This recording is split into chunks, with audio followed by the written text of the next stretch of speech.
have you ever caught yourself lying in bed late at night scrolling through social media watching someone you barely remember from high school sipping cocktails on a yacht in Greece while you feel proud just because your bank balance finally stopped flirting with zero and actually looks stable for once? And in that quiet moment you start wondering how some people seem to be playing life on easy mode while you feel like you are constantly running uphill with weights tied to your ankles. And maybe you have heard phrases like top 10% or top 1% thrown around in podcasts or interviews and secretly asked yourself whether you would even qualify for the top 80%.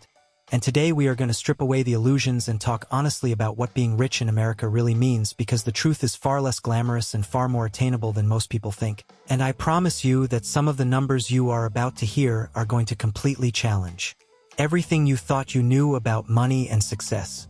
My name is Nick, and I spend an unreasonable amount of time digging through financial reports, census data, and wealth studies so you do not have to.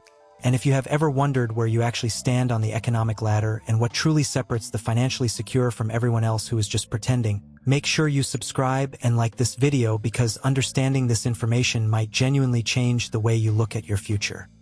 Here is something that might surprise you immediately, because when most people imagine someone rich, they picture private jets waiting on runways, sprawling mansions with gates taller than houses, and bank accounts so large they look like phone numbers.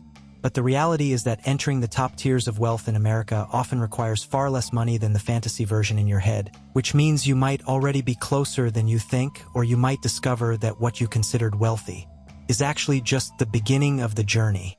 Before we even look at the numbers, let me ask you something simple, because this question changes everything about how you interpret wealth. When you imagine a rich person, what image appears first in your mind? Is it someone flashing a luxury watch while stepping out of a sports car that screams attention? Or is it someone who sleeps peacefully at night knowing they will never have to worry about bills again? Because those two images represent completely different realities, and confusing them is the exact reason most people never build true wealth. The truth is that America is full of people who look rich but are financially fragile, and at the same time full of quiet millionaires you would never notice because they drive older cars, live in ordinary neighborhoods, and do not feel the need to prove anything to anyone, while the flashy guy with the brand new car might actually be drowning in loans and credit card balances, living paycheck to paycheck just with bigger paychecks. And this misunderstanding tricks millions of people into chasing appearances instead of assets. Most people obsess over income because income feels exciting and easy to compare, but wealth is built on net worth, and until you understand the difference, you will always feel like you are working hard without getting ahead. So let us begin with income, since that is where almost every conversation about money starts. Right now, the median household income in America sits around $83,000 per year, which simply means half of households earn more and half earn less. And crossing that line technically makes you above average, even though in many cities that amount barely covers rent, groceries, and gas without constant stress. So being above average does not automatically mean you feel comfortable. If you want to enter the top 25% of earners, your household needs roughly $150,000 annually, which is usually the point where families finally start to breathe a little easier, where saving becomes possible and life is not just a cycle of bills chasing your paycheck every month. Step into the top 10% and the threshold jumps to around $250,000 a year, which sounds like a fortune to most people and certainly provides a comfortable lifestyle with nicer homes, vacations, and retirement contributions. But remember, this is often two incomes combined, so it is not as rare as it sounds. Climbing further into the top 5% requires more than $300,000 per year, and now you are clearly in high-income territory where private schools, investment accounts, and major financial opportunities become realistic options. And reaching the top 1% means earning somewhere near $600,000 or more annually for a household, although for individuals it can be lower. And at this stage, money starts to feel less like survival and more like leverage. But here is the critical truth that most people never hear, because income by itself does not equal wealth, and you can earn $500,000 a year and still be completely broke if you spend $600,000 trying to look successful. There are surgeons, athletes, and executives making seven figures who secretly have nothing saved. And at the same time, there are teachers and engineers with modest salaries quietly building million-dollar portfolios through patience and discipline, which is exactly why net worth tells the real story. Net worth is simple in theory because it is everything you own minus everything you owe: your house, investments, savings, businesses, minus mortgages, loans, and debt, and what remains is your true financial foundation. The median net worth for American households is around $190,000, which means half the country has less than that amount. And when you consider how expensive life has become, you realize that number is not nearly as impressive as it sounds. For younger households, the situation is even more sobering, because many under 35 have less than $40,000 total to their name, which is barely the price of a decent car and nowhere near enough for long-term security. To move into the top half by net worth, you simply need to exceed that median, but entering the top 25% requires around $600,000, which usually means owning a home with equity and having serious retirement savings. Breaking into the top 10% demands close to $2 million in net worth, and now you are no longer just stable because you are genuinely wealthy with investments that generate returns even while you sleep. The top 5% starts near $4 million, and at this level money begins to multiply itself through businesses, real estate, and diversified assets, creating a sense of financial independence that most people only dream about. And the top 1% requires roughly $12 million or more, which is not just a higher step on the ladder, but an entirely different world where wealth becomes abstract and the gap between this group and everyone else stretches wider than most people can comprehend.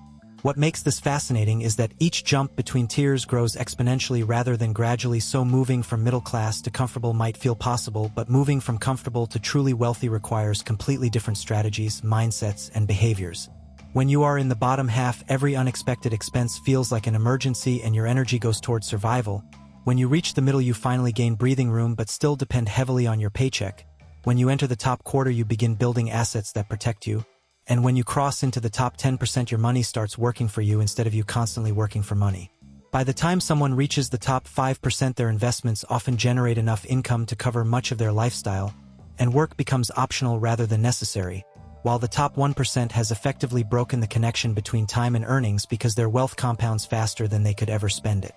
Ironically, the lifestyle difference between someone worth $2 million and someone worth $20 million is often smaller than you expect because both live comfortably, travel well, and enjoy similar conveniences, but the real difference exists in their psychology because one still thinks carefully about money while the other barely thinks about it at all.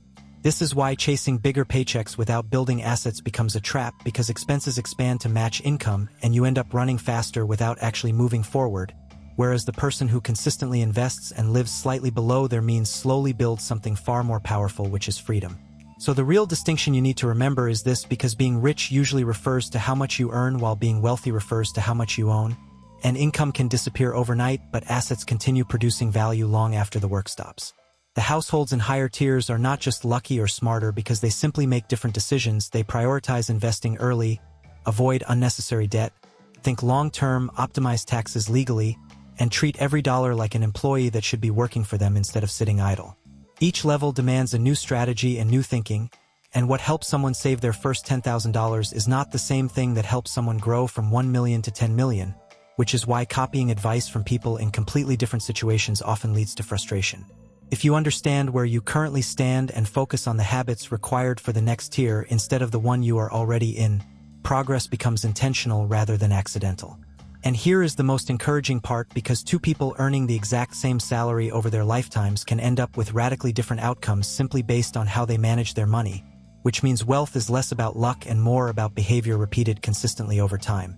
As you climb higher, your relationship with money changes from fear to comfort to opportunity and eventually to impact, where money is no longer about what you can buy but what you can create, influence, and leave behind.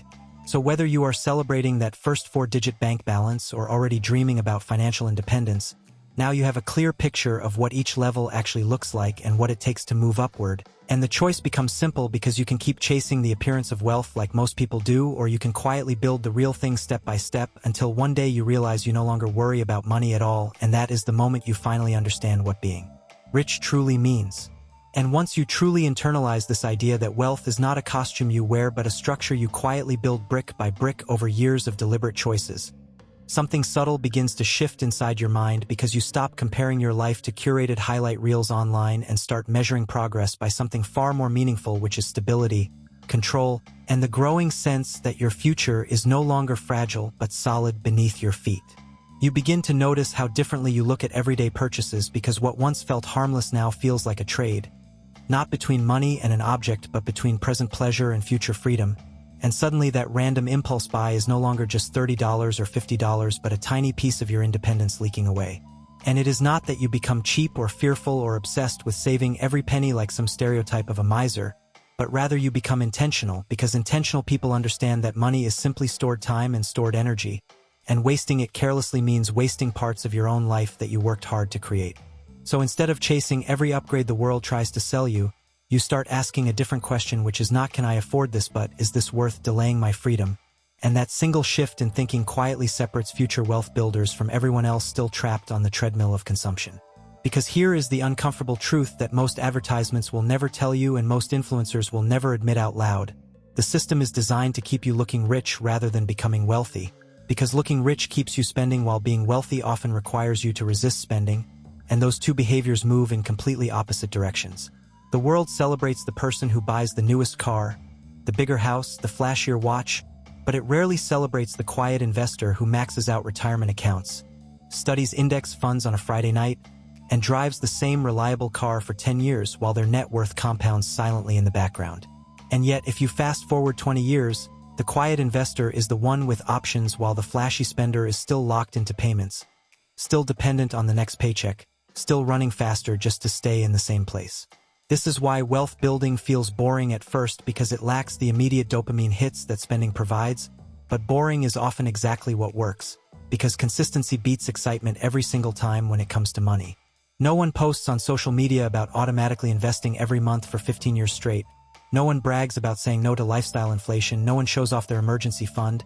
But those invisible habits are precisely what create the numbers we talked about earlier when families quietly cross into the top 10% or top 5% without anyone noticing. And if you zoom out even further, you start realizing that wealth is less about dramatic moves and more about small repeated behaviors stacked endlessly on top of each other like compound interest in human form. Because saving $1 extra $100 today feels insignificant, but doing it every month for decades quietly transforms into hundreds of thousands of dollars without any heroic effort. That is the strange magic of compounding, because it rewards patience far more than intelligence and discipline far more than luck. And yet most people abandon the process right before it starts accelerating simply because the early years feel slow and unrewarding. Imagine planting a tree and digging it up every week to check if it has grown, and then concluding that growth does not work because you cannot see it immediately, and that is exactly how many people treat investing, constantly starting and stopping instead of trusting the long game. Meanwhile, the truly wealthy understand something almost philosophical, which is that money follows time the way shadows follow light. And if you give your investments enough time without interruption, they almost inevitably grow simply because the economy itself keeps expanding and human productivity keeps increasing. This is why they think in decades instead of months, cycles instead of headlines, systems instead of shortcuts. And once you adopt that mindset, you stop reacting emotionally to every market dip or economic scare, because you realize that temporary volatility is just noise inside a much larger upward trend. At that point, money stops being a source of anxiety and starts becoming a tool. And tools are not things you fear, but things you learn to use strategically. You begin building layers of protection, like an emergency fund so that small crises do not derail you, insurance so that disasters do not destroy you, diversified investments so that one bad decision does not wipe you out, and each layer quietly reduces stress until your financial life feels less like a tightrope and more like solid ground. And with that stability comes clarity, because when you are no longer worried about surviving the next month, you finally have mental space to think about bigger goals like starting a business, changing careers, moving cities, or pursuing work that actually fulfills you instead of simply paying bills. Which is ironic, because wealth in its deepest form is not about money at all, but about freedom of choice, the ability to say no without fear and yes without hesitation, the ability to design your days rather than sell them. Think about how many talented people stay trapped in jobs they dislike simply because missing one paycheck would create chaos. And now imagine the quiet confidence of knowing you could walk away if you needed to and still be fine for years. And that confidence alone changes how you show up in every room, because you are no longer negotiating from desperation. Employers sense it, partners sense it, even strangers sense it, because financial stability creates a calm presence that cannot be faked. The kind of energy that says, I am here because I choose to be here, not because I have to be. That is why the wealthy often appear relaxed about money while everyone else seems tense.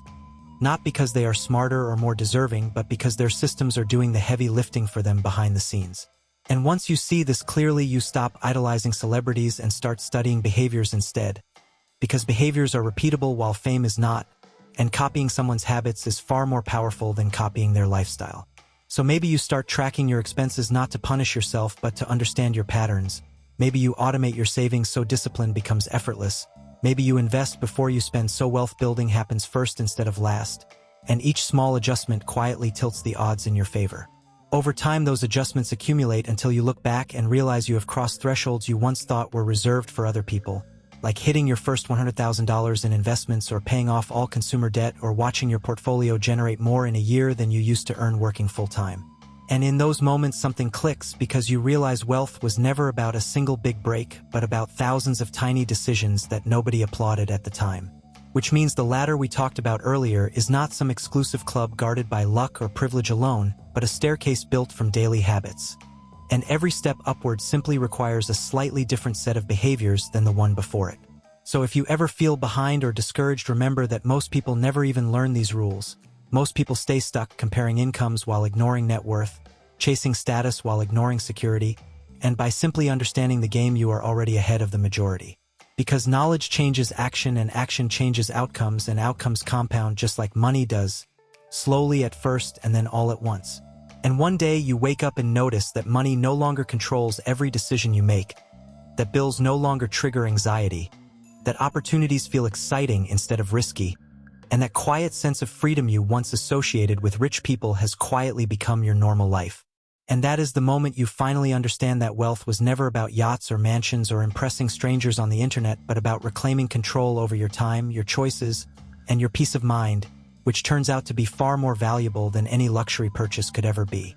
So the next time you catch yourself scrolling late at night comparing your life to someone else's highlight reel, remember that real wealth rarely announces itself loudly and almost never looks glamorous from the outside, but it grows quietly in bank accounts, investment portfolios, and disciplined habits. And if you stay consistent long enough, you might realize that while everyone else was trying to look rich, you were busy becoming truly free.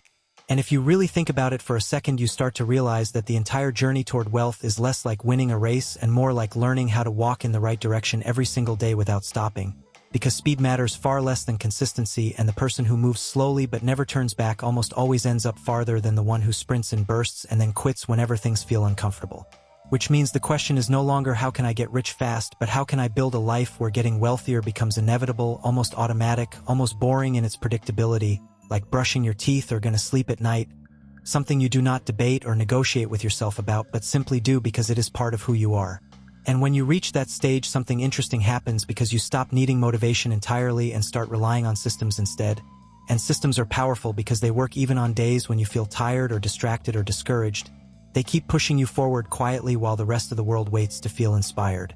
So maybe you set up automatic investments that pull money from your account before you ever see it. Maybe you increase your contributions every time you get a raise instead of upgrading your lifestyle. Maybe you treat every bonus or unexpected check like a building block rather than a shopping spree. And each of those moves feels small in isolation, but together they create unstoppable momentum. Over months that momentum becomes confidence, and over years it becomes security, and over decades it becomes freedom. And freedom is the real prize hiding behind all these numbers, because freedom is waking up without panic. Freedom is choosing work you respect. Freedom is helping your family without stress. Freedom is knowing that one bad month or even one bad year will not destroy everything you built.